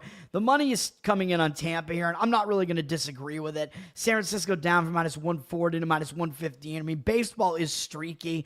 San Francisco, I mean, they're looking like a team that knows that they're kind of out of it now. They're just bad right now. 58% of tickets, 70% of the cash coming in on Tampa. I do think Hauser, at least who he is right now, I mean, he's a younger dude. I think you could argue he has the advantage over Verlander. Bullpens, maybe you could argue a little bit of a wash. So again, I'm not really going to disagree with it. The dildo nets, I thought that was a joke. I thought that was a satire article. I don't think they actually did that because that's just ridiculous. They'd have to put that around an entire basketball arena. I don't think that actually happened. I thought that was a satire article. I thought it was the Babylon Bee or something. San Diego at the Dodgers. This is a big series, man. And I told you yesterday, I thought the Dodgers would bounce back from that ugly Anaheim series. The Dodgers just can't beat Anaheim. Anaheim is a very strange team, man, where Anaheim basically, I'm pretty sure I saw some weird stat that was Anaheim beats the Dodgers, the Red Sox, and one other team, and they have a horrific record against everybody else this year, which is, I don't know, go figure. But the Dodgers got the win yesterday, so they retied San Diego in first place. I told you the Dodgers would be motivated here. This is a big series, man. Both of these teams now tied. Dodgers got the 3-2 win yesterday. Clayton Kershaw got them a decent start yesterday. He's still out there doing it, man. He's younger than Verlander, so he's still out there pitching. The Dodgers have the worst of these 2 bullpens, but they're pretty rested. They only use 3 relievers over the last 2 days. San Diego tends to use more of their bullpen, so if I was San Diego's manager, I would probably manage their bullpen differently. But San Diego, their starting pitching has kind of an issue where they don't go deep into games, man. So that's kind of a problem with San Diego. And it might be the case today, too. But they used 4 relievers yesterday. They didn't use any the day before that. But San Diego does have the better of these 2 bullpens. The Dodgers have the better offense and even better at home. This pitching matchup looks interesting, though. There is the potential for this to be one of the better pitching duels of the day, but it depends which Dylan Cease are we going to get for the Padres here. He's got a not very good 4.52 ERA this year, a 1.28 whip, which is not great. And he's been particularly bad on the road, 5.52 ERA on the road. He pitches a lot better in that pitcher-friendly park at home. But Cease, he was quite good last year, and he's just not been as good this year at all. He really is inefficient with his pitches because he's a guy that comes out, he strikes out a ton of guys, he walks too many guys, and he just doesn't get himself really deep into games, man. Although he's been decent over the recent stretch here, at least. I mean, his team has won his last 3 starts, but his last 2 starts, both this month, he's been good. Against St. Louis and the Red Sox, although they were both at home, he has a 16-3 strikeout walk ratio in 11 innings, only allowed 2 earned runs, both in the game against the Red Sox. Yeah, Charles, I think it was a satire article. I don't know. Raul, thank you, sir. I know I go long, man, and you basically have to come in at the end of my show. Or you can go back and watch the end of the show. I do the Descript chapters now. It's 11:11, by the way. It's the witching time, I guess, or whatever, where everybody dies or something. I don't know. Especially me. But yeah, you can go back and watch the end. You'll have the chapter out there with the best bet segment. But Dylan Cease, yeah, he is pitching a little bit better right now, so he is in good form right now. His numbers against the Dodgers are actually not too bad, even though they're a good offense. He has 124 at-bats against them, 48-13 strikeout walk ratio is very Cease-like. A lot of strikeouts and too many walks. 258 batting average, allowed pretty low. 748 OPS, not horrible, not too high. Ohtani has done a lot of damage to him, 9 for 25 with 3 homers. But most of the rest of the lineup hasn't done a whole lot against him. Conforto is 5 for 17 with no homers. But other than that, not really a ton going on against Cease. So he might do well here. And he's going up against Blake Snell, who's been injured for a lot of his time with the Dodgers. I mean, the Dodgers go out and they get Snell, they get Glasnow, and then they're just hurt the whole time. But Snell, I think he might be back, man. He's got a 2.37 ERA this year, which is obviously good, although his 1.53 whip is terrible. And I know I usually say you got to look at that whip as an indicator because you put guys on base, you're going to allow runs. But for Snell, it's in such a small sample size. I'm not going to say that Snell is bad right now. He's got a 1.29 ERA at home this season, which is good. He's only made 4 starts, but the Dodgers have won 3 of them. Hasn't allowed more than 3 earned runs in any of them. Hasn't allowed more than 3 earned runs in any of them. The Atlanta one, 5 unearned runs were scored. So his defense lapsed in that one. He went 5 innings in all the other starts. But what we're looking at is what has he done recently since he came back from injury, because he hadn't pitched since April. And I gave out the Dodgers' first 5 innings in their last game against Toronto, and that was a winner. The full game was a winner as well. He shut out Toronto. He went 5 innings, had 10 strikeouts, 3 walks, which again, kind of like Snell does the same thing. He strikes out a lot of guys and he walks too many guys. But this month he has an 18-3 strikeout walk ratio and 2.7 ERA across his 2 starts, 8 hits in 10 innings. He's got 5 innings apiece in each start. So he is pitching pretty well right now, man. One was at Tampa, which is a hitter-friendly spring training stadium there, Steinbrenner Field, and the other was against Toronto, which they're a decent offense. So I do think Snell, he's pretty much back, man. I'm ready to say that Snell is almost back into his full form here. He's pitching against San Diego. I think is actually his former team too, right? Yeah, he was on Tampa Bay, San Diego, San Francisco, now the Dodgers. But he's pitched against San Diego before since he's been off their team. But overall, he's got good numbers against them in 86 at-bats, 27-10 strikeout walk ratio. Again, is a lot of strikeouts and too many walks. So, again, similar to Cease, but better numbers than Cease. 209 batting average and 594 OPS. So I think Snell is the better pitcher. So I would have a slight lean to the Dodgers in the first 5 innings here, and the money is coming in on them a little bit, up from -125 to -127. 53% of the cash on them and 51% of the tickets on San Diego. The under might be worth a look in this game, though. Maybe more so than Dodgers. If you go Dodgers, I would go first 5 and just go with Snell to outpitch Cease, because I don't like the Dodgers bullpen very much. But an under may be worth a look here. Maybe still including the bullpens, because San Diego's is at least pretty good. And these pitchers might get you a little bit deeper into this game, but you do have to worry about the Dodgers bullpen not being that good. Totals dropped a little bit with more juice on the under 8. It's headed towards 7.5. 62% of tickets on the over and 90% of the cash on the under. So the odds makers kind of thinking this will be more of a pitching duel here, and I could see that being the case as well. So do with that what you will. 11:11 is wishing time. Yeah, that's right. That's the more positive way to look at it. You can make a wish. And then we have Anaheim at the A's here. I mean, this is a game. Neither of these teams are going anywhere. We have 2 terrible bullpens. The A's have the better offense, although neither offense is really that bad. The A's won yesterday 10-3, so that was an over game. So I think I mentioned you might want to look towards an over in that game, and it did happen yesterday. Bullpen usage, I mean, I don't know if it matters too much because the handicap is these bullpens stink. The A's used 4 of them yesterday. Neither team played the day before that. Anaheim only used 2 relievers yesterday, and their better relievers are kind of still available, but I don't trust the bullpens. I don't think there's really much of a reason to trust these starting pitchers either. Tyler Anderson for Anaheim, he's not very good. 4.63 ERA, 1.4 whip. He's been pretty bad on the road, 5.52 ERA on the road. And we know this A's Sacramento Stadium, very hitter-friendly. Anderson actually is on a delayed start here. He pitched 10 days ago, and then they pushed his most recent start back because of an injury, and he's going to pitch now tonight. But he hasn't been good over his last few starts. He's failed to go 5 innings in 2 of the 3. He's allowed multiple runs in all 3. This month, he has a 7.2 ERA. 10-3 strikeout walk ratio is pretty good, but he's allowed 4 earned runs, and he's allowed 6 home runs. It was against the White Sox and Tampa, so not really the most prolific offenses either. Anderson not in very good form right now. His numbers against the A's are mediocre. I would say maybe bad enough that an over still might be worth a look in this one. 50 at-bats, 10-10 strikeout walk ratio, not good. 240 batting average is low, but an 807 OPS is pretty high. He's allowed 3 home runs, although 2 of them are rooker.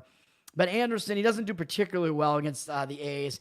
And he's going up against Luis Morales for the A's, who's a young 22-year-old who has a 1.93 ERA and 1.93 whip, which is bizarre. They have the same whip as ERA, and that whip is way too high.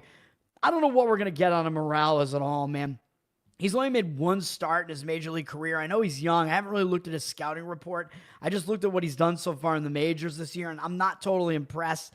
We're probably not going to get a long start out of him. He's gone 2 innings and 2 2/3 innings in his 2 outings, 6 walks to 4 strikeouts against Arizona and Baltimore. So 1 good offense and 1 bad offense. And he walked 5 guys against the bad offense, Baltimore. So that's not a great sign, even though he didn't allow any runs or hits.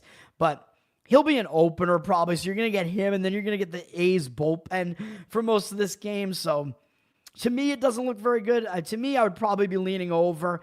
It looks like the money is agreeing with that. It's up from 10 to 10.5, juice to the over. It's headed towards 11. If you want to get the over, you probably got to try to get the over 10.5 because 11 is a key number, obviously. 11. 90% of tickets, 99% of the cash on the over. And the money's coming in on the A's. I mean, fading Tyler Anderson, which I can agree with fading Tyler Anderson, but I don't know that I want any part of what Oakland is doing here or the A's are doing here. 51% of tickets on Anaheim, 83% of the cash coming in on the A's. Yeah, I mean, so the strong market indicator on the A's, but I think personally my preference in that game would be another over, but that's not going to be a play. We'll go to my plays now, though, the best bets, and then I'll talk about NFL preseason at the end. I'm not going to do every NFL preseason game, though.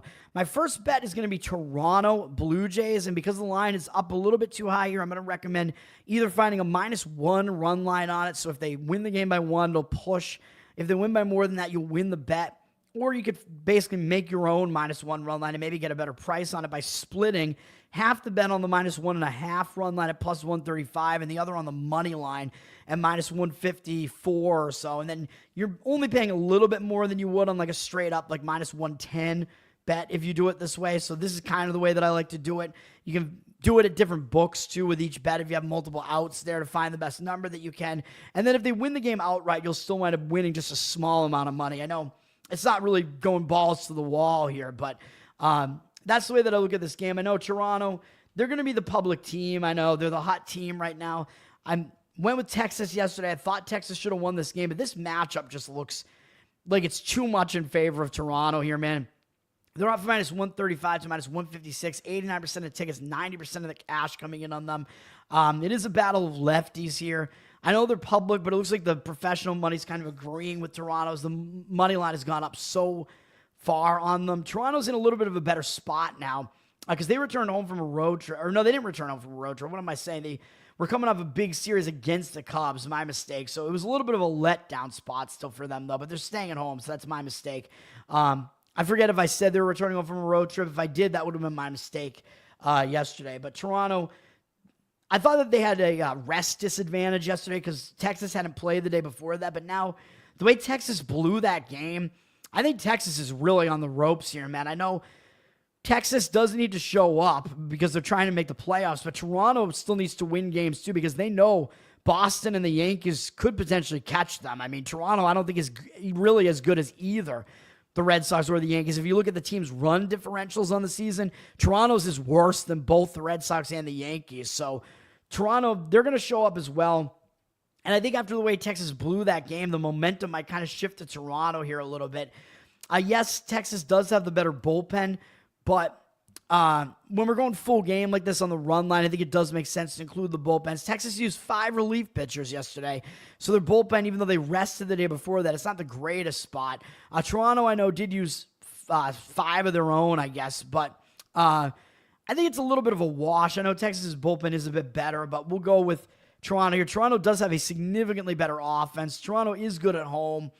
Toronto 41-20 at home, and the Rangers are 24-36 on the road. I know I liked the Rangers yesterday, but hopefully we get this one right today, man. Toronto just is way better at home than Texas is on the road. And the starting pitching matchup is a huge part of this handicap. Patrick Corbin, I think it's a spot where you can fade this guy. I mean, he's been a guy that's been a complete fade over the last few years. I know this year he's had kind of a resurgence and been better with the Rangers, but he's starting to slide a little bit. He's got a 4 ERA now. 1.32 whip is really not very good.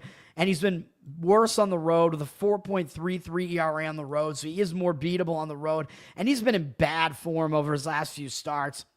He's gone 5 or fewer innings in all 3 of those starts, walked 3 guys in all 3 of those starts. Last 2 outings, he failed to make it past 4 1/3 in either outing. I know it was against the Yankees and the Phillies. Those are good offenses. Toronto's not as good as that, but bad numbers this month. 7.36 ERA, 4-6 strikeout walk ratio. He's not doing well, and his numbers against Toronto are bad as well. In 59 at-bats, 18-2 strikeout walk ratio is good, but he's allowed a 322 average and 870 OPS to them.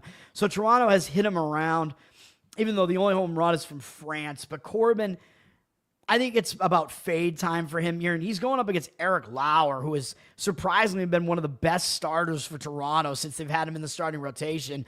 2.82 ERA, 1.06 whip. His numbers are really good, and he's even better at home with a 2.57 ERA, so the splits line up for him. He had a bad start last time out. There's no doubt about that, but I think that's a little bit more of a blip because it was on the road against the Dodgers. He was coming off pitching well at Colorado, which, as one of you guys in the chat mentioned, he had bad stats in Coors Field throughout his career, but he pitched really well in that start against Colorado. Gave up 1 earned run in 6 innings, 4 strikeouts, 1 walk. Yes, he had a bad start last time out, only lasted 3 innings, 3 earned runs allowed, 4 walks. 4 strikeouts, though, against the Dodgers. But again, it was his 4th straight road start. It was the only really bad start of those. So I'm going to give him a pass for that because the Dodgers, they're the best home offense in all of baseball. So I think he will bounce back here. He had a 30-3 strikeout walk ratio and 2.79 ERA in July, and then he had 1 good start at Colorado, like I said, this month. So really, he just has that 1 bad start. I think it's a blip. I think he bounces back against a much weaker Ranger offense, and Lauer has actually dominated them in 35 career at-bats. He only have 5 hits, 1 extra base hit, a double from Seager, 8-3 strikeout walk ratio, 143 average allowed, 382 OPS. So we're looking at some really wild matchup number discrepancies here. I think Lauer is obviously the better starter. If you want to go Toronto run line in the first 5 innings and avoid the bullpens, you could do that too, but Toronto will be the play for me here. Nate, what's up, man? Thanks for hanging out. Nate the Great, that's right. What's up, guys? And we'll go to my final play, which is a total, because you know I have to have a total. And I'm going back to the unders, being the Undertaker again. You know those overs were not working out for me with those stupid Coors Field games. So how about an under in a game where nobody's going to want to play an under with Seattle and the Mets? What am I, crazy? This is an 11-9 final yesterday with Seattle winning. Cal Raleigh hit another home run. Cal Raleigh out there setting records, you know, for home runs hit by a catcher or whatever. Absolutely nobody's going to want to play an under in Seattle and the Mets. Everybody thinks of them as offensive teams, which they are. They both have good offenses. The bullpens are really used, which is why I'm going to leave the bullpens out of this equation. I don't trust the bullpens here. Seattle's is, I would say, the somewhat better of the 2 bullpens, but we saw a lot of bullpen usage yesterday in that crazy 11-9 game, so we'll avoid the bullpens here, and we'll just go with the starting pitching matchup the first 5 innings here, because I don't know what's going to happen with the bullpens. This is the type of starting pitching matchup I really like to hone in on, man. And again, I think we're going to get value on this number on the under because nobody knows who the hell the Mets starting pitcher is. Everybody knows Brian Wu is good. He's pitching for Seattle. Yes, he is very good. 3.08 ERA, 0.95 whip on the season. He's one of the rare pitchers with a below 1 whip. I know he's way better at home, so he's not as good on the road. 3.62 ERA on the road.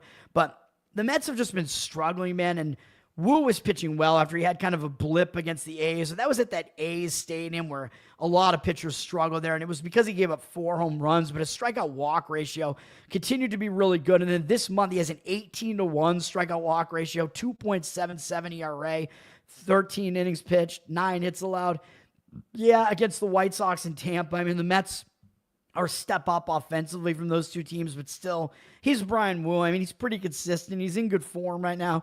He's pitching well, so I'm not gonna think that he's not gonna pitch well here. And the Mets have basically never seen him before. Only Juan Soto has seen him before. And I know Soto has hit him hard. He's 2 for 5 on the home run, a double, a walk, and 2 strikeouts. But the rest of the Mets lineup has never faced Brian Wu before. So I think Wu has a big unfamiliarity edge here. When you have these young pitchers, especially proven ones like Wu, who we know are actually really good, these starting hitters can, they take some time to adjust to trying to face this guy. I mean, I know there's going to be footage on him out there because he's pitched for a couple years in the majors now, but there's nothing like trying to face him in a real game environment. So early on, first 5 innings, the Mets might struggle to try to figure him out. And then Nolan McLean is pitching for, not Don McLean, American Pie, baby. He's making his major league debut for the Mets. And if you look at his numbers in the minors, he's actually been pretty good. His AAA numbers, pretty good this year. He has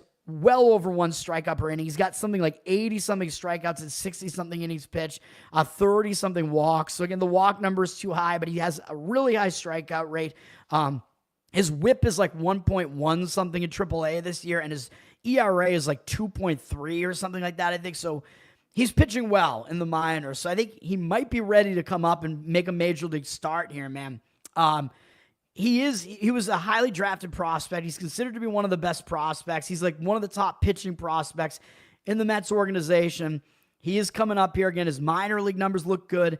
And looking at his scouting report, he does have an arsenal that should translate to the major leagues here, man, because he has 5 pitches that he throws, although he generally kind of throws the top 3 pitches, which he has like a mid-90s fastball. He has a sweeper that's supposed to be like basically an elite pitch with a lot of movement that can fool hitters. That's like his best pitch, kind of like a sweeping slider, I guess. And then he does throw, I believe, a changeup. He has a changeup and a curveball. Actually, I'd have to look at the scouting report again. I think maybe a sinker is his number 3 pitch, actually. So it might be sweeper, fastball, sinker, so kind of a fastball mix. But then I think his lesser pitches are kind of the like way off, more off-speed stuff like the curveball and changeup, which I think he's trying to add to his arsenal. But still, he's a highly touted prospect. He looks good in AAA. And you're going to be getting a situation here where he's a young, talented pitcher, and the opposing offense has never seen him before. And I know it's risky with a guy who might be out there, with a lot of nerves here. And the Mets have played really, really poorly recently. The Mets, they just can't get it right. They just keep losing. The Mets are on a horrible, horrible losing stretch right now. But I think that you're going to get decent starts out of both these pitchers. There's a lot of unfamiliarity here with the hitters, so I think we're going to see the hitters actually struggle. I think we get a little bit more value because these are 2 good offenses for the most part, and we saw a lot of runs scored in yesterday's game, so the under first 5 innings is where I'm going here. The market read is saying over, 51% of tickets, 74% of the cash on the over. I'm not going to buy it, though. We're seeing the total sitting at 8.5, and again, a 4.5 for the first 5 innings. I would play that. You could go under 4 as well if you get a better price on it. It's not a huge difference between those 2 numbers, but I think that's a decent price on this first 5 inning total, man. Again, I just don't like that the bullpens are kind of overworked here. And yeah, I mean, that's about it. And as far as the side, the money is coming in on the Mets, surprisingly. Minus 125 down to minus 109 on Seattle. Excuse me. 61% of tickets on Seattle, 52% of the cash coming in on the Mets. So the money is coming in on the Mets, expecting McLean to actually pitch well here, which I think that bodes well for our under because he's obviously by far the less proven of these 2 pitchers. But if the money, professional money, is going to back McLean here, I think there's something to that. So I think that does mean there's something to this under play here. So that's what I'm going to do. This is a very Toad-esque play here. We're going back to my bread and butter here, my roots here.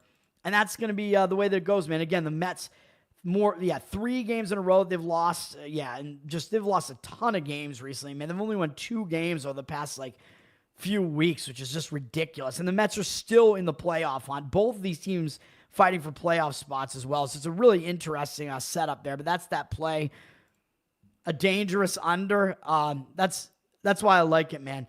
I have not covered American Pie. Oh, thank you, sir. My originals, yeah, I'm ukulele-ifying some of my really old originals, and I just did the first originals that I actually wrote for ukulele are all the that Lolita Diaries album that I put out, so shout out to her again. So that's out there now on YouTube.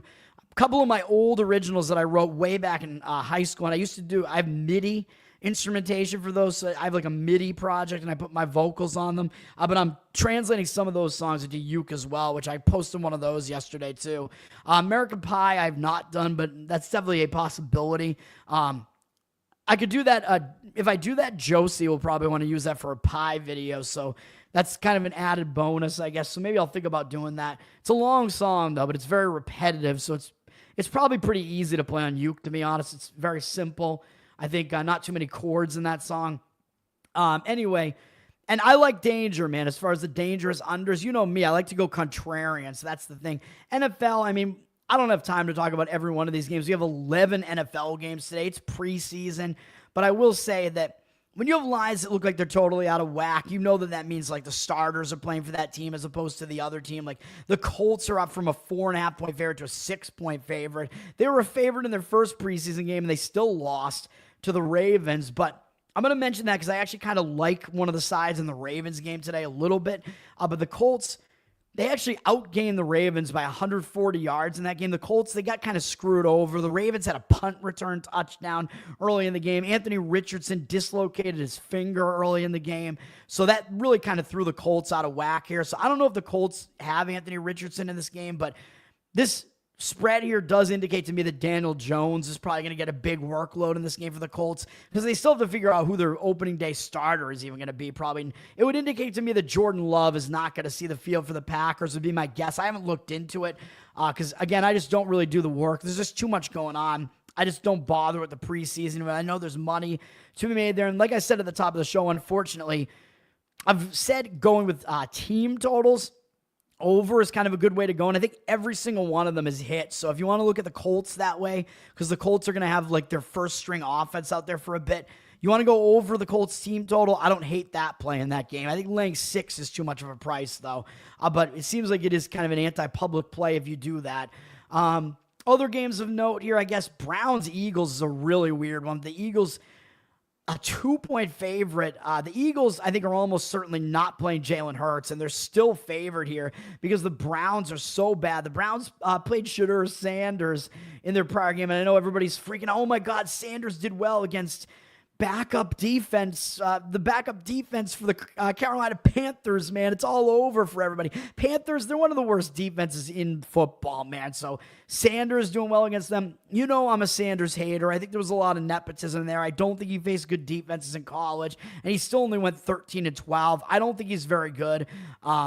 So we're going to see what happens. He's not going to see much playing time in this one, I don't think. Kenny Pickett is questionable.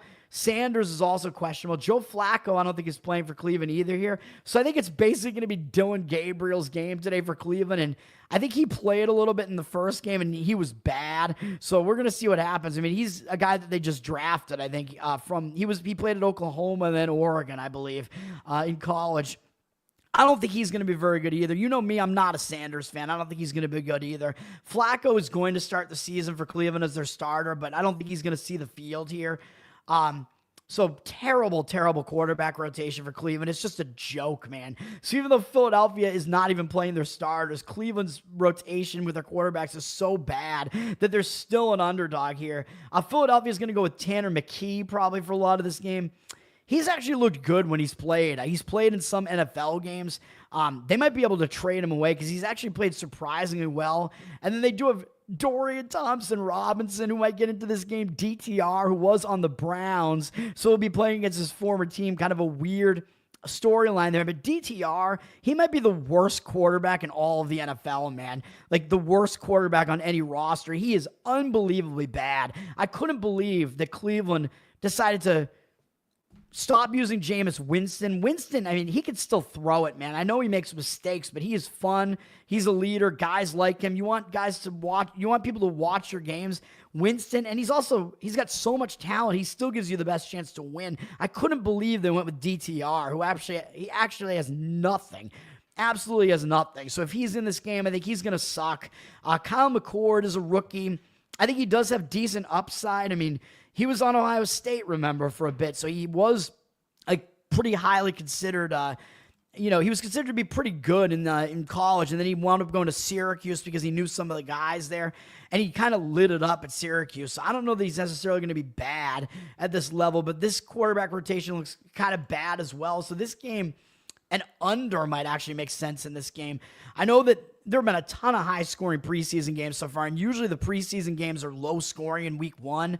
Now we're into week 2, so the totals have gone up a little bit, but I think week 1 went like 14-2 to the over, so the odds makers are really going to have to start adjusting to the fact that a lot of these teams are trying more with their offense now, teams have more reason to want to get off to a good start and figure out who their starter is going to be. This game, though, these are just horrific quarterback rotations, I think, for the most part. So even though I don't think Tanner McKee is that bad, but I'm not seeing it. I think an under kind of makes sense in this one. Total is at that key number of 37.5. So if you do like the under, you got to get the under 37.5 here. 85% of tickets, only 80% of the cash on the over. So that is kind of an interesting one. One of you guys mentioned Niners-Raiders yesterday, which I talked about that yesterday. Raiders being a 4-point favorite obviously means the Raiders with Pete Carroll, they already played Geno Smith a bit in their first preseason game, so I assume they're doing it again in this game. The 49ers won't be playing their starters in this game, I don't imagine. So that's why the Raiders are favored there. It's a little bit of the old school Bay rivalry there, even though the Raiders are Las Vegas now. The Giants are up to a 3.5-point favorite from a 1.5-point dog against the Jets. The Jets, I believe they did play Justin Fields, and he's been dealing with injuries, but I think Fields may still see the field again in this game. I don't really know, but the Giants, their quarterback rotation actually looked fairly good in their first game, where they did beat the Bills at the Bills Stadium, which is kind of a crazy win for the Giants in a way. But we know the Bills weren't playing Josh Allen. But the Bills, they kind of try to win their preseason games, but they haven't really done that well in preseason recently. We'll talk about the Bills tomorrow because they're playing tomorrow. But the Giants, a lot of this, I think, is Jackson Dart. I think Dart is going to see a lot of playing time. And he's a guy I actually like. I'm on record saying I think he was the best quarterback in this draft class. I think his ceiling is really high. I think he could potentially be really bad, but I think his ceiling might be the highest out of anybody. I like Dart. It's just that he was on that particular offense at Ole Miss where they just throw a lot of deep balls. But I think he's really talented. He does things that a lot of guys can't do. He's going to have to protect himself more, as Gruden said when he was on Gruden's quarterback class, which, by the way, check out John Gruden's QB class there, or whatever it is now on YouTube, where he had all the white quarterbacks came into his QB camp. It's funny, man. Gruden he's still the man. I mean, he still basically makes it homoerotic and says a lot of really, really weird things. But Dart will be playing in this game, which is why the Giants are a favorite like this. I don't know if it's warranted that they're this much of a favorite. The Jets do still have a pretty good defense, but I don't know, man. Giants, I mean, their quarterback rotation is better, and Jameis Winston is on the Giants too, and you know I like him. So I like the Giants quarterback rotation a bit better, man. And they do have Russell Wilson, who's going to be their starter for the season, but he's probably not going to play in this game. I think he did play in the first game a little bit. And then as far as the Jets, I think they have a pretty bad quarterback rotation outside of Justin Fields. I forget who else they have, but I don't think it's very good. Their quarterback rotation is bad. They do have Tyrod Taylor, but I think he's hurt, so I don't know. I don't think he's going to play in this game. I actually like Tyrod Taylor. I think he is pretty good and hasn't really been given his chance, really, in the NFL. They got Adrian Martinez, who's a dual threat, who was playing in the UFL, I think, after he went to Nebraska. I don't think he's great as far as the NFL is concerned. And then Brady Cook is a rookie out of Missouri. So I don't know what we might get out of those guys. But I do think the Giants do have the better quarterback rotation in that game. If you want to go, again, Giants over their team total is probably the way to go in that particular game. Rams are a huge 6.5-point underdog against the Chargers in the Battle of LA here. It's an interesting game.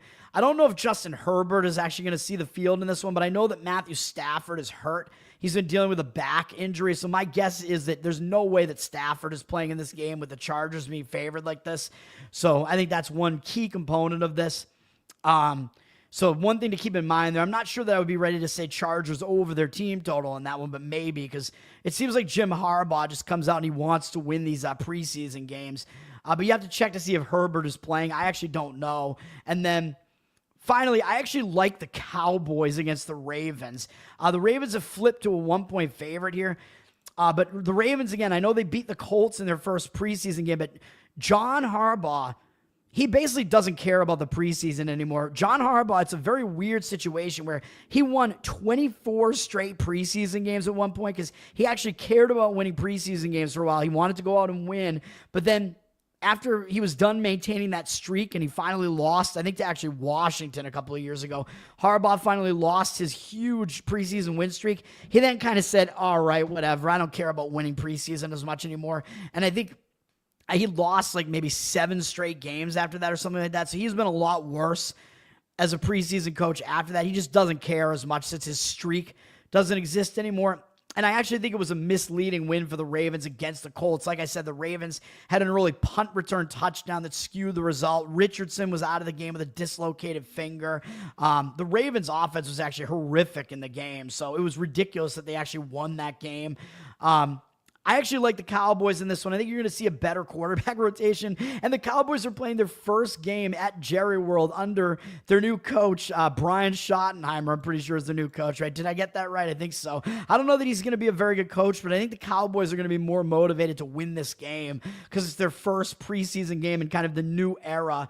Dallas here. We know Dak Prescott and Lamar Jackson are not playing in this game. The starting quarterbacks will not play here, but the Ravens, their quarterback rotation, I mean, yeah, I know they have Cooper Rush, and he was on Dallas last year, so that's kind of an interesting scenario because Cooper Rush actually has NFL experience, and he wasn't that bad playing at Dallas, so that's not horrible for Baltimore, but beyond him, they only have Devin Leary, and he played last week, and he was terrible. He was like 2 for 13 or 3 for 12 or something in the game. He was awful.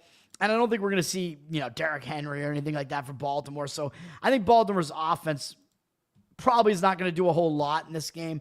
Dallas is coming off a loss in their first game, maybe a little bit extra motivation there as well because they lost to the Rams. Dallas, as far as their quarterback rotation, they have Joe Milton III, and he actually made some plays, man. He's got some NFL experience because he was on the Patriots. I got a win at the end of last season against the Bills because it was a game where the Bills didn't care about the game. The Bills already had their seed wrapped up in the playoffs. So Joe Milton III came out and beat them. They have him and they have Will Greer, who actually isn't that bad either. Like, they both have NFL experience. So I actually think Dallas's quarterback rotation is actually preferable to Baltimore's here. And again, I think the motivational aspect of it, I would actually lean to the Cowboys in that one. It's definitely an anti-public play. The public is only going to want to play the Ravens there. So that's it, man. Long show today. One of my longest. Again, my plays today are in the WNBA, the New York Liberty plus the 1.5, MLB split bet Toronto on the run line minus 1.5, and on the money line 50/50. Or if you want to go -1 run line or first 5 run line, you could do any of those things as well. First 5 under in Mariners Mets. Those are my plays. That's going to do it for me today, guys. Again, thanks for hanging out. A diss track for Shadur, maybe. The Panthers. The Panthers are on their way up a little bit. Their defense is awful, but they have a lot of young talent on their offense. Bryce Young actually started playing well last year. They have a lot of young, talented wide receivers, and they have, with their wide receivers, they have, who do they have? Leggett and Coker and a couple other guys there. And they have Adam Thielen there. So I don't know if they have Coker anymore, actually. But Adam Thielen, who's not young, but he's a pretty good veteran wide receiver that they got there. And they have Chuba Hubbard, man. Chuba Hubbard, their running back. He's actually really good and flies under the radar. He's a good fantasy running back. But people don't pay attention to him because the Panthers don't win. But the Panthers, yeah, they stink. Their defense is awful, but their offense is a fun, young offense at least. So I don't think they're the worst team in their division this year. I think the Saints are. The Saints are terrible. The Aints. Thank you, guys. Thanks for hanging out again. That's going to do it. Learn to Toad on Twitter. Learn to Toad on Instagram. Bettor Off Dead, of course. Like, subscribe on YouTube. Comment, interact like you guys have been doing. Go find me on the audio platforms, Spotify, Apple. You can go, rate the show. Give me a good review. Let's boost this thing up, man. And Covered in You, because my ukulele project on YouTube that is going on as well. So you have that. And Learn to Toad on Patreon, patreon.com/LearnToToad. And at the higher levels, you get some bonus content. I got to figure out what else to do with the bonus content.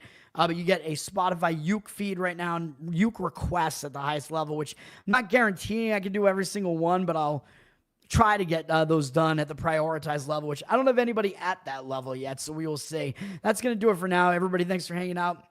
Let's have a good Saturday. Have a good weekend, everybody, and peace.